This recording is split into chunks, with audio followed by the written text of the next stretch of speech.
have that much time left to do it in. So we'll jump right into it. Where we left off was the Bedikat Chametz. We talked about that you have to do Bedikat Chametz. You have to go search for the Chametz the night before, 24 hours before the Seder, 24 hours before you do the Pesach Seder. You're going to have to go do Bedikat Chametz, search for the Chametz. That's going to be done specifically at night. It should be done at night, the night of the 14th, which this year I think it's going to be March 31st at night, and then April 1st is going to be the day before Pesach, and then April 1st at night is going to be Pesach. So that should be done. That means you have to check all the nooks and crannies. We should generally do it. The ideal way to do it is with a wax candle. You would go ahead and search the house at night with a wax candle. Of course, if you don't have to turn off the lights, you can keep all the lights on. Just we want to make sure that you're using a wax candle. You should not use a torch. Meaning, when we're saying a torch versus a candle has one wick, and a torch has more than one wick. So you want to make sure that you're using something that only has one wick. If you use something that has more than one wick, then you haven't correctly done the search, and you should do the search again, this time with a regular candle, with a one-wicked candle, and you should not repeat the blessing though. So again, we mentioned last time that you should say the blessing of bitul chametz, on the destruction of the chametz, even though we're not going to be destroying the chametz until the next day. Nonetheless, this is the beginning process of that, and therefore, we make the blessing of bitul chametz, on the destruction of the chametz. If someone forgot or someone doesn't have a candle, and now they have to go ahead and they have to go ahead and do the search, you have to make sure that you're doing the search with some method of seeing those nooks and crannies. And so the ideal method, again, we said, is through a wax candle. But if someone does not have a wax candle and they only have a torch, better not to do it with the torch. Rather, use a flashlight. So you should go ahead and use a flashlight, either like a phone flashlight or a pocket flashlight.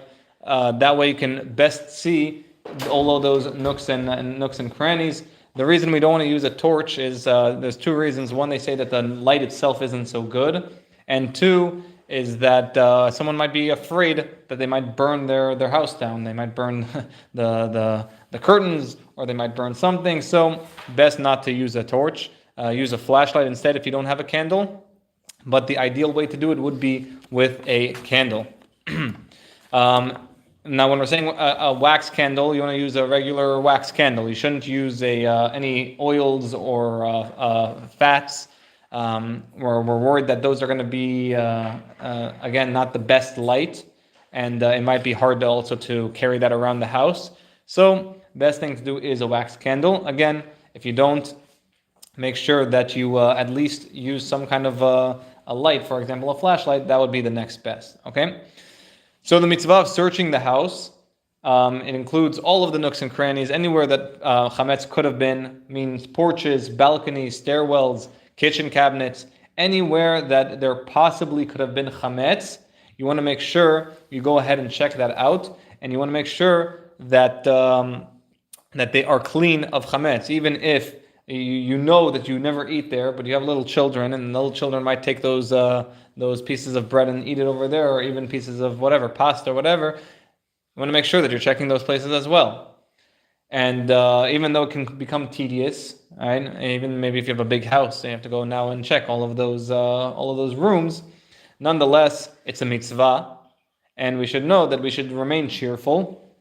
And then Parkei Avot, it says lefum tza'ara agra, that according to the pain is the reward. So if it's a little harder, that means don't worry, you're going to get even more reward. And so that should make a person feel a little better. Don't be agitated. As we mentioned on Tuesday, don't get mad. All right, don't want to get angry. Even though it's not Shabbat, it's still not good to get angry. You should. It's not necessary to inspect all of your clothes and pockets. Usually, if you put them in the washing machine, that's good. It's good to go.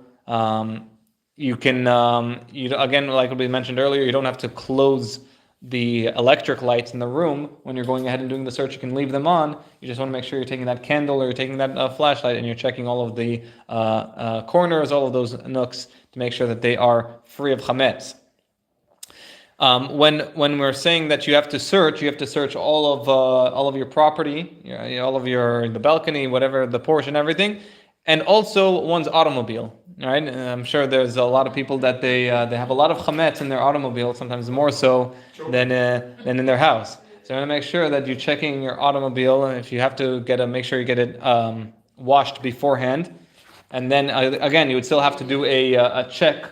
Again, remember, all of this is after you. Technically, this is the last stage in the process. The Bedikat Chametz is the last stage, meaning ideally, actually not even ideally, you should have the whole house cleaned. You should have the whole house cleaned by now, by the night before Pesach. There should be minimal amounts of chametz in your house, minimal amounts of leavened bread in your house. And so at that point, you should make sure that the whatever is chametz is kept contained, and it's not going everywhere. And you want to make sure it's out of any small kid's hands, at least inside the house. If you want to give it to him, make sure that you give it to him outside or her to outside. That way, they say, I don't know where it went. And then, if you don't know where it went, you have to do another search now. And so you don't want to do that. So you want to make sure that you're doing the bdika, you're doing the search, all of your property, all of your properties, right? Your automobile, anything that you could possibly go to. If it's like a rental property and there's non-Jewish people that don't keep, then you don't have to worry about that. It's only places that you would potentially, that you own and that you are right now residing in. So a car is included in that. And so a car, you want to make sure that you are doing the Bedikat Chametz there. We're going to talk about checking in advance. So hold that question. Someone asked, what about if you're going on a Pesach trip? How do you check your house? We'll go on that. We'll answer that tonight, B'ezrat Hashem soon. Just hold that question. Okay. Also, with regards to inspecting, we don't say it's. Rav Ovadia holds that it's not necessarily incumbent on us to go ahead and check all the books. Some people like to eat and snack while they read, and so since those crumbs usually are very small, and usually we say that the liability is more so if there's 27 grams in one piece, and you're not going to find 27 grams in one piece. There's once a story that this guy, husband and wife, the husband, wasn't a learner. He wasn't really into books. He barely could listen to his own wife. So to get his attention was very hard. So one time, his wife comes home and he sees that he's sitting and reading a book for hours and hours, and she doesn't understand. Every time she's coming into the room, he's in there with the book. Leaves, comes back there with the book. She's astounded. What could possibly captivate him for so long? So she after he leaves or goes to work, whatever, the next day, she goes to his drawer, pulls out the book, opens the book, and what does she see? The whole book is empty, it's hollow, and there's just candies over there that he was snacking on. So if you have a book like that, then maybe you would have to check that for chametz. But a normal book that doesn't have any, I guess, pockets full of snacks, then you don't have to go ahead and you don't have to check, because we just say those crumbs are so small, and when you do the bitul, when you do the nullification anyway, those would be included under that nullification. So that's going to be the procedure is that whatever you're going to keep with regards to eating the chametz, because this year we can continue eating the chametz the next day, at least for, we'll see, less than half the day. And so what you want to do is, when you're doing the bdika, you want to contain whatever chametz you have and put it to the side. At that point, also, we haven't sold the chametz, and we'll talk about that later also, that there's going to be places where you shouldn't touch at a certain part of the day, because the rabbi will sell the chametz. And I'll send that link. I just got that link today. They sent it out in Dallas, so I'll be sending that out. And so they tell you what time at that point, you can no longer touch the chametz. It might be even at the time when you still can eat chametz, but at that point when they sell the chametz, it's not yours anymore. You're not allowed to touch it. So whatever you want to eat for that day, it's recommended to keep it on the side, not part of that chametz that you're going to be selling, and also not scattered around the house because you just did a bedikat, you just did the search. You want to make sure that it's not going anywhere. You want to keep it relatively higher up so little children can't reach it. And everything else, if it's not being sold and it's not you don't want it, it should be burnt. And so that's going to be the mitzvah of the day on the 14th of Nisan, which is going to be the this year, Wednesday, April 1st, if I'm not mistaken. On that day, we are going to go ahead and burn and destroy any of the chametz that is left. Now, you can go ahead and do it yourself. You can make a bonfire. Usually they have a bonfire at shul, at the synagogues, and they have a contained fire that you can come and throw your leftover chametz. And it's you don't have to burn it up. If you have like an ocean or a lake, you can go throw it in the lake or the ocean. The idea is that no one is able to get it, and no one is going to benefit from those pieces of bread. After you eat your last meal of chametz of the day, you want to make sure you brush your teeth, you floss, and you want to make sure that there's no traces of chametz in your mouth.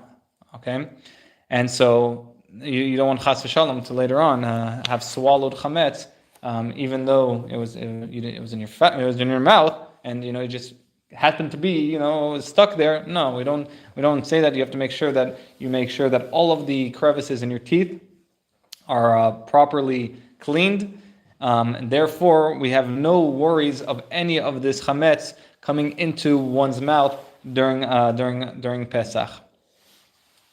We mentioned, I think last time, that after the night after you have done the search, you have a bitul. You have a text that you read, and there you nullify any of the chametz. I'll send that out also. And over there it says, any leavened food or leavening in my possession that I have not seen and not destroyed is hereby considered null and like dust on the ground. And one should read that in a text that he understands. So don't try to read it usually it's actually in Aramaic. So if someone doesn't understand Aramaic, probably do it in Hebrew. If someone doesn't understand Hebrew, do it in English. If someone doesn't understand English, do it in Spanish, any other language. But make sure that you understand it, because if you're saying words that you don't understand, then it doesn't really mean anything. And so you should go ahead and make sure you say it in a language that you understand. And the custom is to say it 3 times. So you say that word, that sentence 3 times. And it's recommended that in at least one of the repetitions, you should say at the end, it should be considered null and ownerless. Not necessarily, but it's not necessary, but that's a good thing to do. Now that's with regards to the night. Right after the night bedikat, right after the night search, you want to go ahead and do that nullification. Now, again, we're going to do another nullification during the day. So after you burn your chametz, we're going to have a second time that we're going to nullify it. Over here, again, we're going to say any leavened food or leavening in my possession, whether or not I have seen it, whether or not I have destroyed it, should be considered null and like dust of the ground. And at that point, you should have no chametz in your house, unless it's being sold, of course. But at that point, after the burning, you want to make sure that no chametz is in your possession.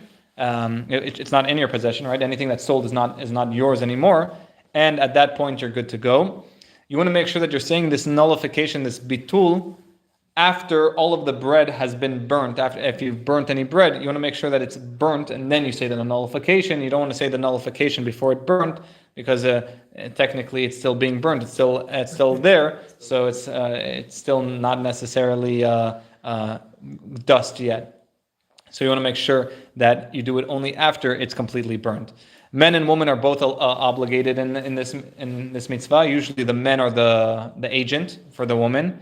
So a husband is usually an agent for the wife, and so she doesn't have to worry about it. The man will do it. But if a woman lives alone, then she does have that obligation on her to go ahead and destroy, go ahead and search, and make sure that all of that chametz is rid in one's possession. If for some reason one is away from his house and he didn't have a chance to do the bitul that day in the daytime, he should go ahead and do it. That way, he at least, even let's say he didn't get to burn his chametz, so we'll see what happens afterwards. But at least you were mevatel, you nullified all of that chametz in your house.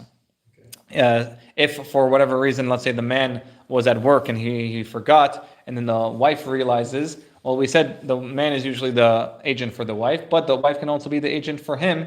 And so if he forgets or if he's not able to, she can go ahead and nullify it on their behalf. If one forgot to do the search on the 14th at night, well, he still has to do it that day. So if he forgot to do it that night, then he has to do it that day. And he must do it he must do so with with the same kind of process with a light, with a candle. And he should do it with a blessing. So you want to make sure you're doing it on the day with a blessing. If someone messed up their dates and they accidentally did it on the day before, then they don't have to do another bdika on the 14th. If they already did one on the 13th at night, let's say on March 30th, they did March 30th at night, they did it accidentally. You do not have to go ahead and do another search on the 31st, given that you had no chametz wandering around in your house. If you did, then you would have to go ahead and search again. Even if someone forgot the whole of Pesach to do the search, he still has to go ahead and do that search, this time without a bracha, without a blessing. And even during the Pesach itself, and Kol HaMoed, if someone forgot, he would have to go ahead and search again without a bracha, without a blessing. So there is a mitzvah that you have to go ahead and search, make sure that all of the house has been rid of chametz. Now the question about traveling away, right? So you already are incumbent to have to search your house within 30 days of Pesach. So within 30 days of Pesach, basically from Purim, if you were living in your house from Purim, and you know that you're not going to leave your house for the whole of Pesach, nonetheless, you still have an obligation to do the bedikat. You do have to search your house to make sure that there's no crumbs or no pieces of chametz anywhere in the nooks and crannies of your house. So you'd have to do a bedikat. Of course, you would do so without a bracha, without a blessing before you leave. And that would be the night before you leave on whatever excursion, whatever trip you're going on. Depending on where you are, you would have to go do another search on the 14th at night, that time with a blessing. So if you're staying in a hotel, in an Airbnb, whatever it may be, you would have to do a special search in that place that you're in. Now, if you're staying at in-laws or you're staying at a family friend or whatever it may be, and the householder, the head of the household, he's doing the search, then you don't have to worry. He does the search for you. Maybe they'll let you search your room. You can go ahead and search your room if you want. But since he is the head of the household, he will be the one saying the blessing. And so you want to make sure also before you leave on any trip, you want to make sure that you don't want to leave without selling the chametz. You still want to be able to sell the chametz, put the chametz in one room, in one spot, and then you can sell the chametz. At that point, you don't have to worry, but you would have to worry about any of the remnants, any of the other crumbs and stuff that are scattered about. So you want to make sure at least that you do a bedikat, you do a search before you leave on any of those trips. If someone is, sometimes those Pesach programs or the Pesach trips, the actual resort or whatever it may be, doesn't open up until Pesach day. So you might have to fly in, and then you stay in a hotel one night. That one night is the night of the search, right? So if someone entered a room for just one evening, just the evening of the 14th of Nisan, but then the next day he's going to go to the actual resort, go to the actual hotel of where they're spending Pesach, there is a basis to be lenient and not conduct a search at all in the hotel room. You would need to do a search, though, in the next room or the next hotel or whatever you're going to be staying at, again, as long as it's not someone else's house. If no one was there to do so, and you would want to make sure that you do the search over there.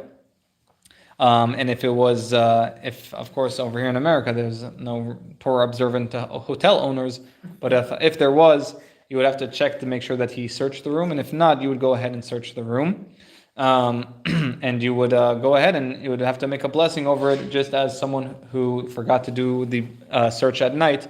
In the day, you would have to go ahead and search, and you would go and do so with a blessing. As we mentioned, if children took chametz into the house, and after you searched, well, you're going to have to go search again, especially if he comes out without the chametz in his hand, and he suddenly loses it, all right? You would have to go make sure that there's no crumbs, especially since we know that on Pesach, we are so stringent with chametz. If on chametz, we're very stringent to the point where we're not even allowed to eat at a table with someone who's eating chametz. So if someone's eating chametz and you're, Torah observant Jew, you're eating matzah, you shouldn't sit at the same table as someone who's eating chametz. If it's a non-Jewish colleague, just tell them, today I can't eat lunch with you. You have to go sit somewhere else.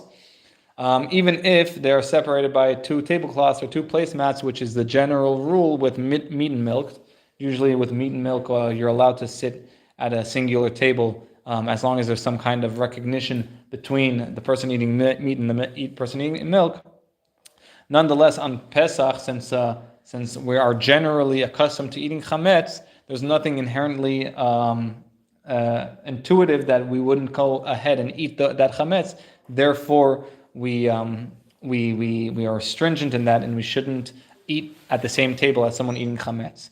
Now, if you have a non-Jewish worker that comes to your house to do work or whatever, and they bring a sandwich, right, on Pesach, well, you don't have to kick him out. You don't have to start yelling at him. Why did he bring chametz to my house? It's Pesach. How didn't you know?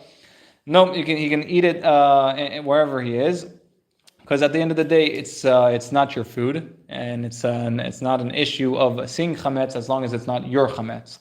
Your chametz you can't see, but if it's someone else's chametz, you can see. Just of course, you wouldn't be able to eat lunch with him. I don't know if you were planning to eat lunch with the worker at your house, but don't do that. Okay. Now, with regards to mixtures containing chametz, the general rule is that on Pesach, if any piece of chametz enters any non-chametz, it's chametz, and you're not allowed to eat it on Pesach. That's the rule. Even if, for example, that it's you're talking about like a large vat. Let's say it's over 1,000 times the chametz that fell into it, it would still be forbidden. Now, if someone places leavening into dough and it became leavened on Pesach, then he's liable for creating chametz on Pesach, and he would be liable for lashes if there was a beitin, if there was a court nowadays. Now, if a food that is chametz was gotten to the point where it was rotten or moldy, and that even dogs wouldn't eat it, then and this happened before it became Pesach, meaning before it's forbidden to eat chametz on the 14th of Nisan, then it's permissible to keep it, as long as it's completely inedible by the time that Pesach starts, or that you're not allowed to eat chametz anymore. Now, you might be wondering, why would I keep such rotten or moldy products? Well, they're actually more common than you think. For example, ink made with barley-based beer, or denatured alcohol as fuel for a heater, for a portable cooker, or for a heater. All of these items, they're not edible even by a dog, and therefore there's no issue with keeping them over Pesach. Similarly, shoe polish, if it has any chametz ingredients, it's forbidden. It's permitted to keep, because even a dog wouldn't eat it. Similarly, book bindings, sometimes the paste that it's used has chametz in it. And so nonetheless, even though it has chametz, it's gotten to the point where it's inedible. And so therefore, as long as that's done before Pesach, which usually it is, then it is permissible to keep. Similarly, cigarettes. Sometimes the paper that or the glue that's used to hold them is made from chametz-based material. But since that chametz is no longer edible, then it is permissible, and the one who needs to smoke cigarettes can smoke cigarettes. Of course, we should all try not to smoke cigarettes, since that's detrimental for our health. But if someone, for some reason, needs it, then he's allowed to on Pesach. Now, we mentioned that the day before Pesach, it's interesting, the day before Pesach is we already start these restrictions. So even though Pesach usually only starts at night, the prohibition from eating chametz actually starts the day itself. And so on the 14th of Nisan, which I think is April 1st, right? April Fools. So you want to make sure that you stop eating chametz. It's going to be 2 hours, 2 halachic hours before midday. So midday, I checked in Dallas, is around 1:31 p.m.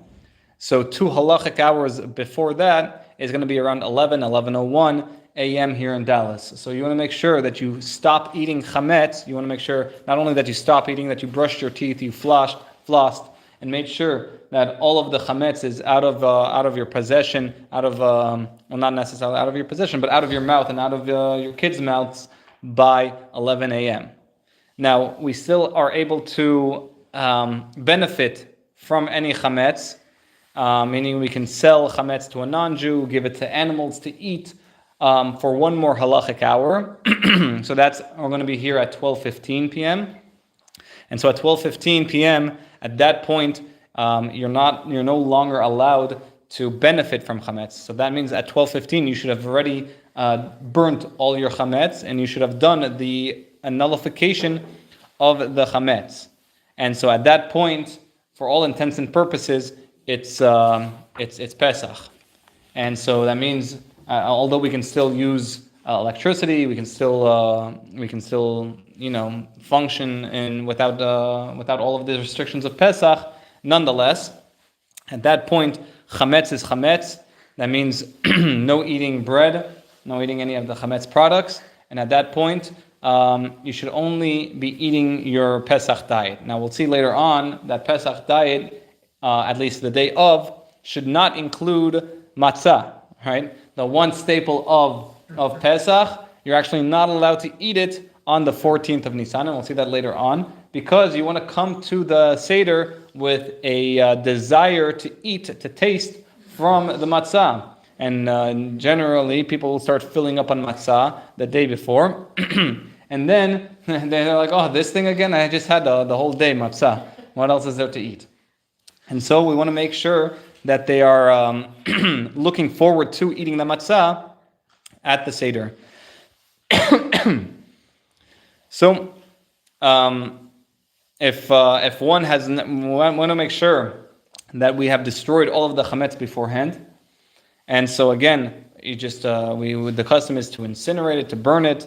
But if you want, you can also throw it into a lake or a sea. Make sure that it's crumbed into tiny particles before you throw it. Don't throw a piece of bread, a whole loaf of bread into the sea. Make sure you at least you break it up a little bit more. If someone wants to, it's permissible to throw it out into their yards for the birds to eat. Of course, you want to make sure to do this before the time of before it's forbidden to benefit from chametz. Again, before that 12:15 here in Dallas time. If you shouldn't go ahead and throw the bread in the garbage, not only because it's not honorable for the bread, but also because you never know who can come and eat it, and so a Jew might come or eat it, and so you want to make sure that it's destroyed. If you're going to put it into a garbage, all right, you want to make sure you put like some kind of bleach on it so that it becomes completely inedible. Put it in a packet, or maybe 2 packets, tie it up, and then throw it into the garbage. That way, it's completely inedible. And then, of course, we said you have to again make sure you do the nullification of the chametz that day. If someone, for some reason, found chametz on Pesach, don't know what happened. He thought he got the whole place cleared, and then he didn't realize that his 4-year-old loves to hide things not only in their room but also in their pajamas. And so they come out with the next day and they bring out a loaf of bread, and then you scream at them, "What are you doing?" All right. So if it's on Pesach itself, then that piece of bread has a law of matzah, and you're not allowed to move it. And so what would you do? You'd have to cover it and leave it until the end of Pesach, until the end of the holiday, and then you would have to go ahead and either burn it or throw it into the lake, sea, whatever it may be. You have to destroy it immediately, right after the holiday. If it was during the Chol HaMoed and any of those intermediary days, then you can just go ahead immediately when you find it, burn it, take it out of the house, burn it, and you want to make sure that that's done. For us who live out here and in outside of Israel, where we have 2 days, so either if you found it on the first day or second day, it has to be covered and left until the second night. At that point, you uncover it and go burn it immediately. If someone finds chametz out in the street on any day of the festival of Pesach, it is forbidden to pick it up, even if one wants to go ahead and throw it in the garbage, because our sages forbade him to pick it up because he might go ahead and eat it.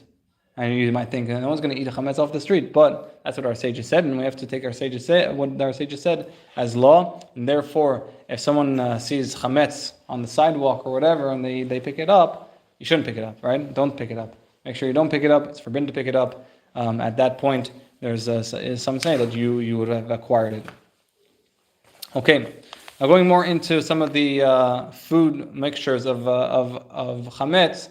Now we mentioned that in general there's sometimes we have ratios when we're talking about nullification. For example, with meat and milk, if there's a 60-to-1 ratio, whether it's meat or milk or in meat, we consider that nullified, and it's nullified by the majority. So if a drop of milk falls into a pot of chicken soup, then we say there's probably 60 times the chicken soup corresponding to that 1 drop of milk, and therefore there's no issue to go ahead and eat that chicken soup.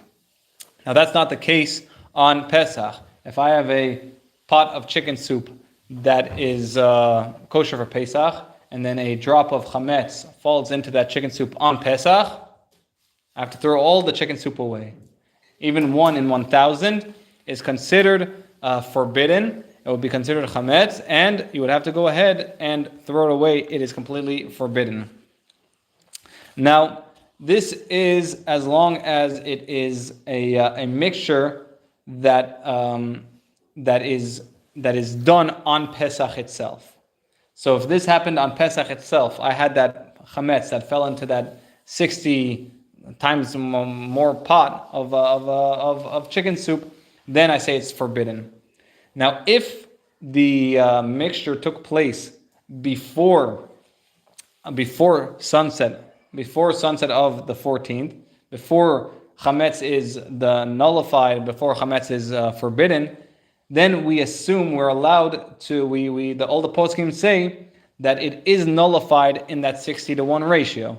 So that means any food that you're basically making before Pesach, in preparation for Pesach, then if anything were to happen and there's a 60-to-1 ratio, it is nullified. We'll see in a second that nullification happens only if it's not significant. Meaning, if that 1 drop of chametz was a coagulant or some spice that is supposed to give it the taste that you need, even though there's going to be another 60 corresponding to it, maybe in the grand scheme of things, it doesn't really affect that food itself. but because it's significant, it's a significant ingredient in whatever it's made. Even if there's a 60-to-1 ratio before Pesach, we say that it is forbidden. So the general rule is that we want to make sure that all of the chametz stays away from the kosher for Passover food. But sometimes it happens that, especially when you're cooking beforehand, that it could happen that a piece of chametz falls into something that is of 60 times greater. Sephardic Jews say that's not an issue. We say that we don't assume that piece of kernel of wheat is going to reawaken and become chametz on Pesach itself. And so maybe the soup wasn't a great example, but maybe a kernel of wheat falling into rice, cooked rice, right? We don't assume that wheat kernel, if it gets hit with water on Pesach itself, is going to turn into chametz. So you can go ahead and eat it. Ashkenazim are a little bit stricter on that, and so they would say that it is forbidden. Now that's with regards to solid foods. If it's a liquid, for example, beer, right? A beer which is chametz, a drop of beer fell into, chicken soup, right? We're using the chicken soup example. Then over there, again, as long as it's before Pesach, then as long as it is 60-to-1, then we say that it's fine, again, before Pesach. Even Ashkenazic Jews say that is fine because it is a liquid. Now, Sephardic Jews, we say that, let's say that a full bottle of beer fell into the chicken soup, right? And this has happened before, right? Of course, you don't want that beer. That wasn't your intention. It was as accidental, right? And now you don't want to get rid of all that. And it's like, let's say you're on the cusp. It's like 58-to-1 ratio. So, according to the Chazon Avadia, you are allowed to go ahead and add more chicken soup to it to nullify it. So let's say it's at that 58-to-1 ratio. Now you can add more chicken soup to get to that 60-to-1 ratio to nullify. Again, this is happening before Pesach. Our sages ruled that any mixture of chametz that occurs on Pesach, we said is forbidden, and that applies to things that are definitely chametz. So as long as that piece of chametz is definitely chametz, then if it becomes mixed on Pesach, then it's forbidden.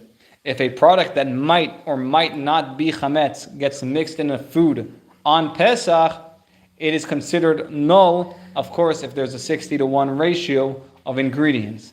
For this reason, there's a leniency in eating the machine-made matzahs. The machine-made matzahs, Yehuda and all of those square matzahs, everyone always thinks that those are the most kosher thing you can have for Pesach. There's actually might be a problem with them, and because of the amount of machines and of the amount of processes that they go ahead and do, that what happens is that some of the tiny crumbs of the matzah of the chametz becomes mixed in with it, because it's a complete process, and I don't know how many times, we said 18 minutes is the time when water touches flour, it becomes chametz.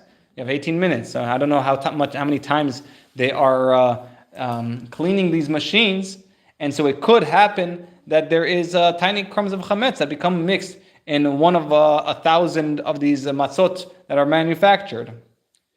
Since no one can testify that any chametz at all is in this matzah, so it's not known, right? It's a safek, it's in doubt, and so any possible chametz crumb, it becomes null, even if it does exist. And furthermore, any mixture that took place in the stage that when it is dough is halachically equivalent to liquid, and we said liquid mixed with another liquid. Even Ashkenazic Jews hold that it would be permissible if it's nullified in the greater of 60. So therefore, for both of these reasons, both the Ashkenazic Jews and the Sephardic Jews can be lenient and eat the matzah, the machine-made matzahs. Of course, ideally, you want to, and especially we'll see later on that the night of Pesach, you want to make sure you're eating shmora matzah, special type of matzah. Shmora matzah means matzah that was guarded, and it's a more of a higher class. You'll see it's kind of more of those circular, little burnt. That's how they usually sell it nowadays.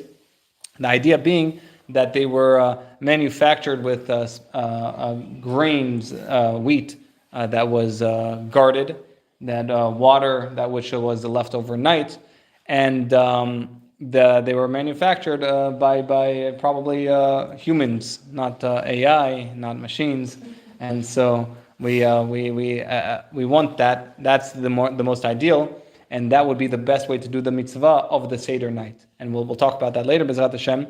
But as far as eating, we say whether it's the machine-made ones or the human-made ones, both of those are permissible on Pesach. Salted cheese or fish, the salt needs to be inspected to make sure that there's no crumbs of chametz, and without taking special care, that no chametz becomes mixed with the salt during the salting process, or with the cheese or with the fish during the salting process, may be eaten on Pesach. It is not even necessary to soak it in water or to rinse it off. We assume that of course, if everything was checked, then we're good to go. This is certainly the case for sardines and plain oil cans in Israel, for example.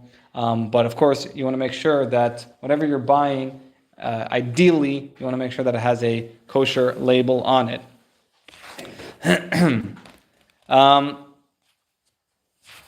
There are, if for example, there are, there was back then when they used to eat chickens, right? They would take the chickens and they would slaughter them, and inside the chicken's stomach there was grains or something. Nowadays, we're not worried about that. I don't think any chickens eat grains, eat wheat. And so, of course, you want to make sure that it says kosher for Pesach, but if it's frozen chicken or frozen meat, not minced meat or not ground, but it's a regular, just raw frozen chicken, then you're good to go. If someone discovers a whole kernel of wheat baked into a matzah, and inspects and finds that the kernel has no cracks at all, he should remove that section from the matzah, and should remove a section that's 2 centimeters that radiates around the kernel, and he can eat the rest of the matzah. It does not need to be thrown out, but the kernel and the round around the matzah should be thrown out. You don't need to burn it, and it's not necessarily considered chametz.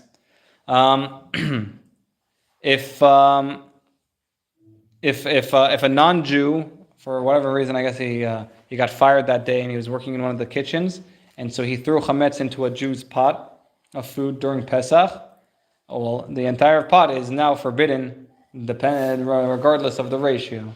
So I guess you don't want to fire your non-Jewish cooks on Pesach. You don't want to anger them or anger them at all.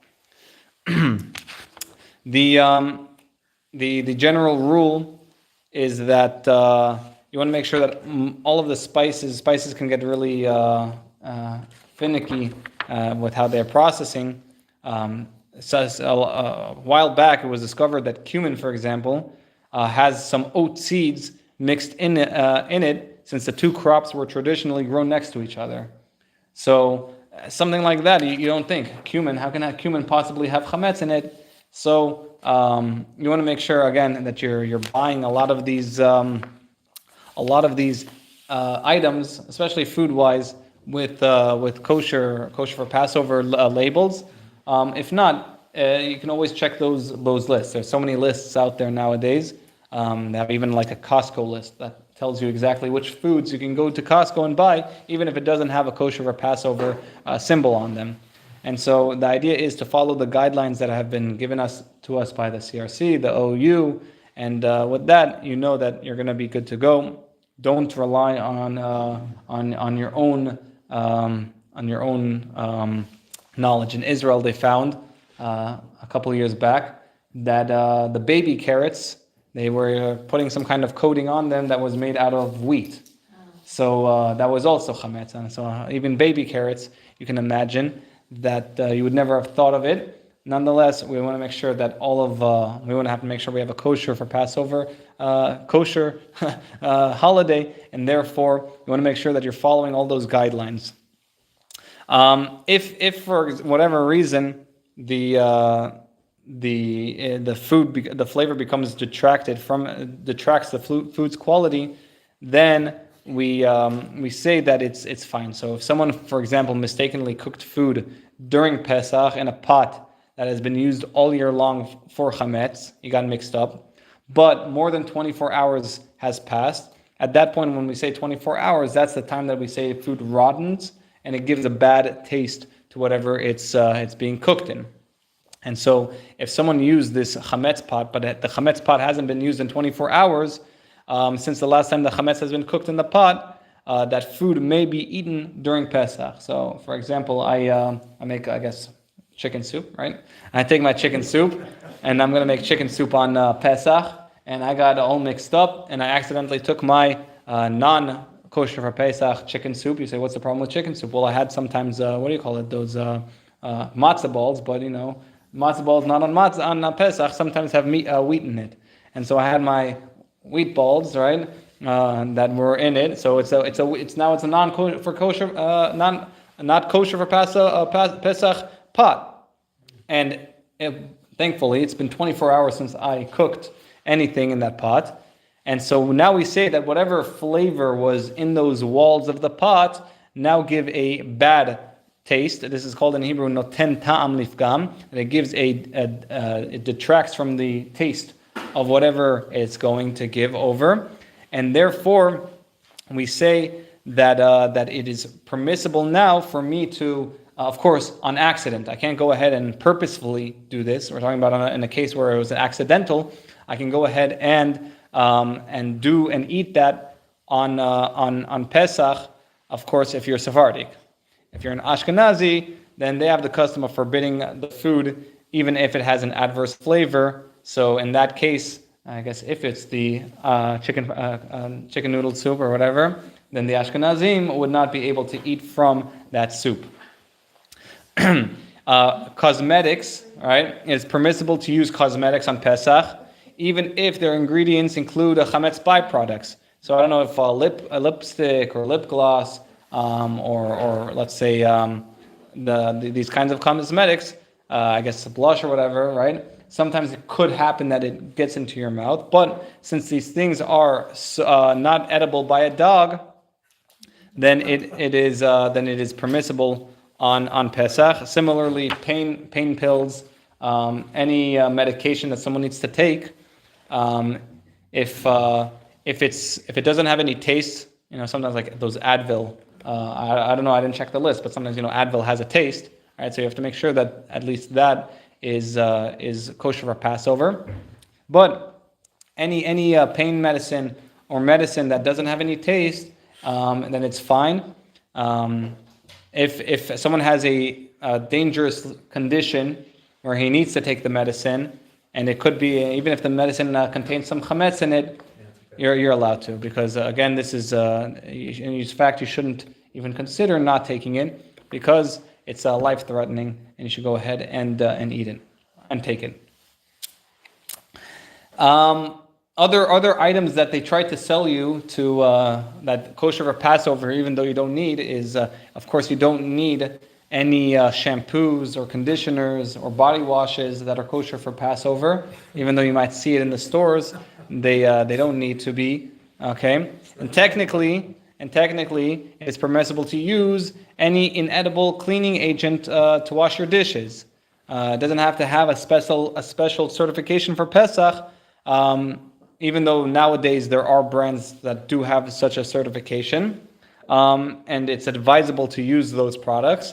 Nonetheless, if you don't want to spend $14 or an extra, they upcharge you 50%, mark it up like 150%, then you, or if there's no such cleaning agent in your area, then one may use any inedible agent, any inedible soap, and scrubs for cleaning dishes for those purposes. Again, those are inedible by a dog, and so at that point you're not worried about that. You want to make sure that any chametz that is kept over Pesach, you don't want to keep any chametz over Pesach unless you sold it. Okay, and if one does chas v'shalom, then it's forbidden to eat from that food, and it's forbidden to benefit from that chametz. Some poskim rule that if chametz has a pleasant fragrance, and such food was kept over Shabbat, maybe he had like cinnamon buns, right? Then he starts warming them up in the oven after Shabbat and after Pesach, then it's forbidden to smell those fragrances.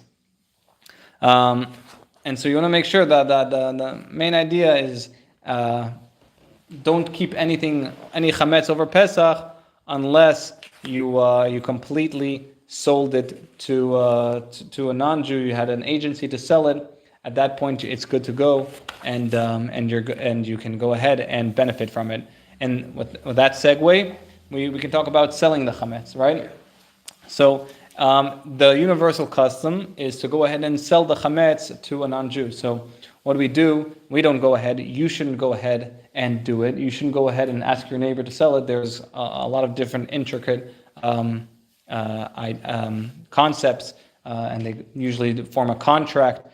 So you want to make sure that you generally sell to a authoritative rabbi, the rabbi of your community. They have a certain lists or emails that you can send it to, and websites nowadays even, and you do it that way. There was once a rabbi in Israel. He found a non-Jew in the area, and he told them the whole process, sold them all the chametz of all of his town, and everyone was good to go. In the middle of Pesach, this non-Jew comes with 2 trucks and starts taking all the chametz from all of the homes. And all the people are like, well, can he do that? And the rabbi said, yeah, technically we sold it to him. And so technically, if any Jew comes into your house, you have to give the chametz it's his, right? And so what happened? This non-Jew took all of the chametz and ran, never saw him again. And so that's why you want to make sure that you're doing it through a respected halachic authority, and you shouldn't go ahead and do it yourself. You never know what can happen. So usually the rabbi of the community, he goes ahead and he does it for you, and at that point you don't have to worry about it. Now, what you should do is you should go ahead and try to minimize the amount of chametz and store it in one central place. And then you mark it off as chametz. You put a sign on it that says sold, says leavened, says chametz, whatever it may be. You should try to tape it shut because you don't want to accidentally open it. Sometimes out of just routine, you open those things, and you're good to go. When you're making sure to sell, make sure that you're selling the chametz. All right, you don't want to be selling your whole house because you can sell accidentally your utensils, and if you sell your utensils, then when you buy it back, you have to tovel them, you have to re-immerse them in the mikvah, and that might take a couple hours, if not days. So you want to make sure that you're some of these lists, they tell you exactly where to put it, and they say, my chametz is in the drawer in my house, and so that's the best thing to do is kind of reference where you put it, but that's not necessary. You can just sell the chametz in your house, and so you want to make sure that again, when you're selling it, you're mentioning the chametz in your house and not your house. All right, you don't want to sell the utensils. The rabbi will usually, you have to appoint him as the agent, or you have to do some kind of appointing as an agent.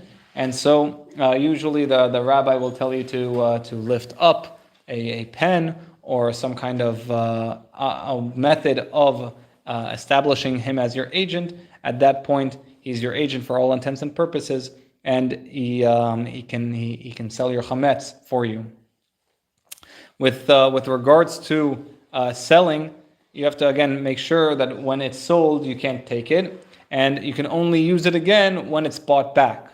Okay, And so if someone is selling in a different time zone, you want to make sure that the selling and the buying back are done such that those are within your parameters, your time zones.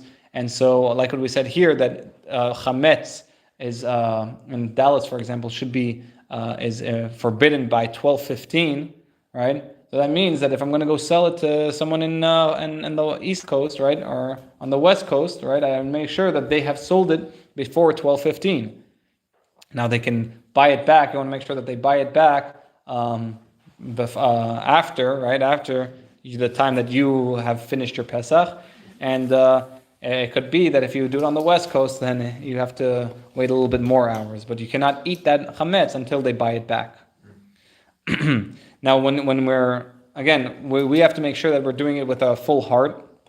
We have to take this as a true thing, even though it seems kind of like a loophole of keeping your chametz. We have to recognize that it is a custom that has been given down since the times of the sages, of the Tanaim, the Gemara, and it's known that this was the method of keeping of the chametz. So when we go ahead and we do it, we do so with an open mind and an open heart, and that whatever we're selling, we are selling. It's not like we're just putting it to the side until can't touch it, can't eat it. It's for all intents and purposes not yours.